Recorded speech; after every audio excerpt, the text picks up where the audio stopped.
Marianne Soubré, maître Soubré. Alors, vous n'aimez pas la meute et je peux le comprendre, hein, mais après on parle de propos qui sont revendiqués et de propos criminels qui sont revendiqués. Simplement, vous pouvez pas, et malheureusement, et je me doute à quel point c'est délicat pour vous, mais on ressort beaucoup de choses en ce moment. Pour moi, pour beaucoup de gens. Hein. On ressort beaucoup de choses en ce moment. Pour Daniel Cohn-Bendit, qui a tenu des propos assez ignobles d'ailleurs, ça sur des petites filles, qu'il aimait bien se faire déshabiller par des petites filles. Mais vous-même, vous aviez été victime d'une polémique au moment où vous avez écrit votre livre Mauvaise Déjà, vie. le mot de victime, j'aime pas beaucoup. J'ai été l'objet. Vous avez été l'objet, voilà. Vous avez été l'objet d'une polémique. Je me sens pas une victime. Oui, oui, non, mais mais à la limite, je préfère que vous en reparliez et puis après, quitte à ce que la vous avez été accusé puisque vous parliez de jeunes gens. Vous aviez été accusé à l'époque de pédocriminalité. Dans votre livre, vous disiez que vous aviez une attirance pour les jeunes gens et ça avait été interprété. Oui, mais enfin, dans ce sens-là. Donc, je vous pose la question, puisque que ce soit clair. C'est-à-dire, quand vous dites je n'aime pas la meute, vous ne dites pas moi aussi, je comprends ces émois pour les jeunes gens, etc. Enfin, je voudrais que clairement vous. Qu'est-ce que vous essayez de me faire dire là? J'ai pas bien compris votre question. Mais aujourd'hui, si vous voulez, on ressort des propos de personnes qui ouvertement tenaient des propos pédophiles. Mais moi, j'ai jamais tenu de propos pédophiles. Jamais. Je m'en suis suffisamment expliqué à la télévision un soir d'un journal. J'ai jamais été pédophile. Je n'ai jamais tenu des propos des pédophiles. J'ai écrit un livre. Les gens qui l'ont lu, qui ont été nombreux d'ailleurs, les gens qui l'ont lu ont sans doute compris que c'était un livre qui expliquait comment un homme essaye, ou parvient peut-être même, à surmonter tout un ensemble de désarrois pour essayer de devenir quelqu'un de mieux. J'ai d'ailleurs repris ce thème il y a 2 ans dans un autre livre que j'aime beaucoup, qui s'appelle Mes regrets sont des remords, où j'explique que justement toute vie est, pour moi, à mon sens, une tentative pour essayer d'être meilleur. Bon, peut-être que c'est parce que j'ai un vieux fond catholique qui reste, bien que je ne sois agnostique, mais en tout cas, oui, j'essaie de tout raconter ça. J'essaie de raconter que toute vie est un progrès. Que toute vie est un progrès. Non, je cherche pas l'absolution, je cherche pas le pardon, et surtout dans des médias que les gens voient, etc. Ça n'a pas de rapport. Mais on pose la question. J'essaye simplement de pouvoir me regarder moi dans la glace en me disant que j'ai pas fait de mal. Cette fois-ci, je suis pas content. Les Balais écarlates est le premier film qui ne sort pas dans les salles. Et pourquoi? Parce que jadis, il y a eu une histoire qui s'appelait les Balais roses. L'aide de camp du général de Gaulle convoquait des adolescentes dans un pavillon de chasse et organisait des partouzes. Ça a défrayé la chronique, mais curieusement, la presse à l'époque n'en a pas beaucoup parlé. On a mis tout sur le dos du recruteur, qui est une espèce de Mac, et finalement, les hommes politiques s'en sont sortis, personne n'a été condamné. Et quand j'ai regardé les journaux de l'époque, je me suis aperçu que personne n'en parlait. Aujourd'hui, nous sommes devant une recrudescence de la pédophilie sur les enfants. Les Balais roses, c'était des petites jeunes filles, c'était déjà pas bien. Mais là, il s'agit d'enfants, quelquefois de 6 ans, de 3 ans, que l'on viole pendant des espèces de réunions, et non pas par un sadique, un malheureux, malade, forcené, qui a perdu la raison. Non, ce sont des gens tout à fait normaux, qui occupent généralement des postes très importants parce qu'ils sont obligés d'acheter ces enfants pour une soirée, par conséquent de donner de l'argent ou aux parents ou aux recruteurs. Et c'est souvent des enfants de pays étrangers qui sont en France, quelquefois en clandestin. D'autres fois, ce sont carrément des fils d'ouvriers, même quelquefois des gens beaucoup plus importants. Et ça c'est dégueulasse. Et je ne sais pas, j'avais vaguement traité ce sujet dans Le Témoin, que vous avez vu dans ma collection. C'était Philippe Noiret qui était amoureux d'une fille de 12 ans qu'il assassinait, mais c'était un cas très particulier. Ensuite, je m'en suis occupé dans Noir comme le souvenir.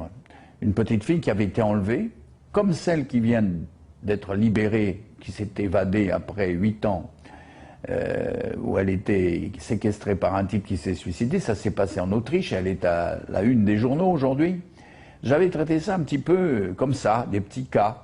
Mais là, devant ces réseaux qui comprennent des notables, des gens que nous côtoyons tous les jours, des gens qui logiquement ne sont pas fous, Alors là, ça m'a vraiment dégoûté. Alors j'ai fait le film, et comme je ne vous dis pas la fin, vous verrez la fin, elle est terrible. La fin est terrible, je crois que c'est une des fins les plus dramatiques que j'ai pu faire dans ma vie. Et j'ai voulu stigmatiser ces réseaux pour les faire disparaître. Et alors, évidemment, quand le film a été fini, je me suis dit, je vais le montrer aux associations caritatives. Il y en a plusieurs qui s'occupent, justement, de récupérer ces enfants. Car, si on découvre 2 ou 3 enfants assassinés par an, ou disparus, on ne parle pas des 100 000 enfants qui sont enlevés, et 3 jours après, on les retrouve soit dans un parc, soit devant leur porte, soit dans un bois. Et à ce moment-là, ceux-là sont traumatisés, mais retrouvés. Alors ça, on n'en parle pas de ces gens-là. Alors, c'est pour ces enfants-là que j'ai fait le film, pour que ces réseaux soient détruits. Car c'est comme des nids de vipères, des nids de scorpions, il faut détruire ça. Alors, je fais le film, je le montre à des associations caritatives qui me disent « Mais monsieur Mocky, nous on lutte depuis des années pour ça, pour ce que vous venez de montrer. Les photos dans les fermes où on met des enfants nus et on leur fait faire l'amour dans des fermes, on fait des photos qu'on vend dans le monde entier. » Alors je révèle tout ça, et quand le film est fini, je le montre dans une salle. Alors les mères pleurent, c'est un mélo, c'est un grand mélo flamboyant comme on en faisait. On ne peut pas ne pas faire un mélo avec une mère qui cherche son enfant, car le film, c'est une mère dont l'enfant a disparu et qui le cherche. Hein, il n'y a pas plus mélo que ça. Mais c'est un mélo avec un fond social et un fond, il faut absolument arrêter ça. Alors le film terminé, je le présente. Bon, ces associations trouvent ça très bien, mais par contre, je commence à voir que des gens se détournent du film. Au lieu de m'aider à le sortir, et en plus, j'avais décidé, une fois mes techniciens et mes artistes payés, de donner tout l'argent à ces associations pour qu'elles s'occupent de ces enfants violés. Car il y a maintenant des maisons avec des psychologues qui s'en occupent après, parce qu'il faut s'en occuper. Une fois qu'ils ont été violés à cet âge-là, évidemment, ils ne sont pas bien. Hein. Et voilà que depuis, le film est terminé depuis 2004, on est en 2006, et voilà que je n'arrive pas ni à le sortir dans des salles, à part la mienne, et je n'arrive pas à en faire parler dans la presse. J'ai récemment présenté le film dans une ville de province que je ne citerai pas. Des journalistes étaient présents, il y avait du monde, le film a été applaudi. On m'a dit, mais monsieur Mocky, mais ce film est tout à fait normal, parce que moi j'ai pensé à un moment qu'il était mauvais le film, puisque tout le monde le refusait. J'ai dit, tiens, peut-être que j'ai fait une connerie, que le film n'est pas bon. Or, je l'ai présenté à un public qui, lui, a considéré ce film comme un film normal, comme un autre film qu'il voit tous les jours, etc. Alors, aujourd'hui, je suis en colère contre tout le monde, car si on empêche ce film de sortir, on rejoint le film de Stanley Kubrick, Les Sentiers de la Gloire, qui est resté 30 ans interdit parce qu'il racontait l'histoire des soldats français, que d'autres soldats français fusillaient parce qu'ils ne voulaient pas aller tuer des gens. Il est resté 30 ans interdit. Je ne vous parle pas de tous les films qui n'ont jamais pu se faire, puisque déjà au départ, ils étaient censurés, même avant d'être faits, donc ils n'ont pas trouvé l'argent pour le faire. Alors, mon film est un exemple, et ici, aujourd'hui, grâce, il faut le dire, à Jérôme Sédou, qui dirige cette collection qui m'est consacrée, il a eu le courage de sortir le film que vous allez voir là. La morale existant, le tordu ou le pourri qui sortait vraiment de cette morale savait qu'il faisait quelque chose qui n'était pas très droit et qui n'était pas très juste. Comme tout est parti à volo, on en arrive aujourd'hui à ce qu'on prostitue des gamines de 3, 4, 5, 6 ans. Une gamine est morte d'overdose dans un bar en Belgique. C'était la fille d'une prostituée qui l'avait confiée au patron du bar, et le patron du bar la faisait monter. Elle montait avec des clients, et comme la gamine hurlait trop, eh bien, il la bourrait de drogue. Eh bien, si nous étions au pouvoir, je peux vous dire que le soir même, on descendrait dans ce bistrot et que les patrons et les clients seraient pendus devant la porte, parce que c'est comme ça qu'il faudra que les choses se passent si on veut que notre patrie et le monde occidental survivent à la vague de merde qui est en train de se déclencher.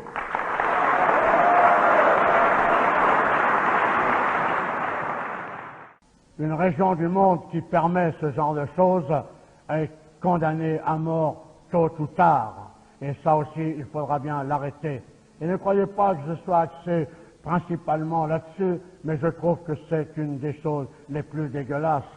Monsieur Jack Lang, qui prétendait être candidat à la présidence de la République, que l'on m'arrête à la sortie, si ce que je dis n'est pas vrai, a été compromis dans l'affaire des lieux de vie et dans un lieu de vie tenu par des socialistes qui s'appelait le Choral.